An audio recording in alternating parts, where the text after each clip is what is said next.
বন্ধুরা, বেকার স্বামীর অপমানে একজন সত্যিকারের স্ত্রী কিভাবে তার সবচেয়ে বড় ঢাল হয়ে দাঁড়ায়। দেখুন, মা তার মেয়েকে রান্নাঘরে বোঝাচ্ছে, আমি তোকে কতবার বলেছি না এই ছেলে তোর যোগ্য না। আত্মীয় স্বজনরাও হাসাহাসি করছে, সবাই বলছে মেয়েটা নিজের জীবন নষ্ট করে ফেললো, ছেলেটার কোনো রোজগার পর্যন্ত নেই। তুই কি শুনেছিস ও তোকে কিভাবে খুশি রাখবে?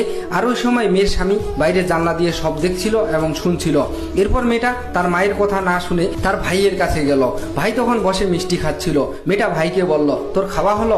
যদি খাওয়া হয়ে থাকে তাহলে মাকে নিয়ে এখনই চলে যা। তখন মা রেগে তার ছেলেকে নিয়ে যেতে যেতে বলল, চল, একে বোঝানো বেকার। তারপর তারা চলে গেল আর মেয়েটা একটা স্বস্তির নিঃশ্বাস ফেলল। কিছুক্ষণ পর মেয়েটি তার স্বামীকে নাস্তা খাওয়ানোর জন্য খুঁজছিল। খুঁজতে খুঁজতে দেখলো স্বামী ছাদের উপর দাঁড়িয়ে মন খারাপ করে উদাস হয়ে আকাশের দিকে তাকিয়ে আছে।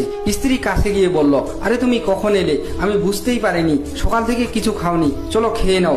আর স্ত্রী যখন স্বামীকে খাইয়ে দিতে গেল তখন স্বামী খাবারকে অবজ্ঞা করে বলল, তুমি অযথা কেন আমার সাথে এসব করছো? কথা ঘুরিও না, কথাগুলো তেতো হলেও তোমার মা ঠিকই বলে গেছে। কি আছে আমার কাছে? একটা ভালো ইনকাম পর্যন্ত নেই, তাও তুমি লেগে আছো। স্ত্রী বলল, এমন করে কেন বলছো?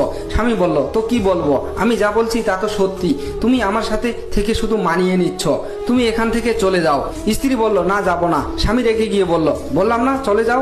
এরপর স্ত্রী চলে যেতে যেতে বলল, একা থাকার এতই শখ না, এবার একা থাকো। এই বলে স্ত্রী সেখান থেকে চলে গেল। এরপর যখন রাত হলো, স্বামী তার স্ত্রীকে পাগলের মতো স্টেশনে রাস্তায় খুঁজে বেড়াতে লাগলো, কিন্তু কোথাও খুঁজে পেল না। খুঁজতে খুঁজতে সে মাথায় হাত দিয়ে ভাবলো, ইয়ার, আমি রাগের মাথায় একটু বেশিই বলে ফেলেছি, ও কোথায় চলে গেল। এরপর স্বামী যখন নিরুপায় হয়ে বাড়িতে ফিরল, দরজা খুলে দেখলো তার স্ত্রী ঘরে বিছানায় বসে আছে। স্বামী অবাক হয়ে বলল, আরে তুমি ঘরেই ছিলে? স্ত্রী বলল, কোথায় যাব আমি, বলো? এটাই তো আমার ঘর, একমাত্র ঘর। তখন স্বামী খুশি হয়ে স্ত্রীর পাশে গিয়ে বসলো আর বলল, তুমি জানো আমি কতটা ভয় পেয়ে গিয়েছিলাম, আমার মনে হচ্ছিল তুমি সত্যিই চলে গেছো। স্ত্রী তখন হাসি মুখে বলল, এভাবে কিভাবে চলে যাব? এত সহজে তোমার পিছু ছাড়ছি না।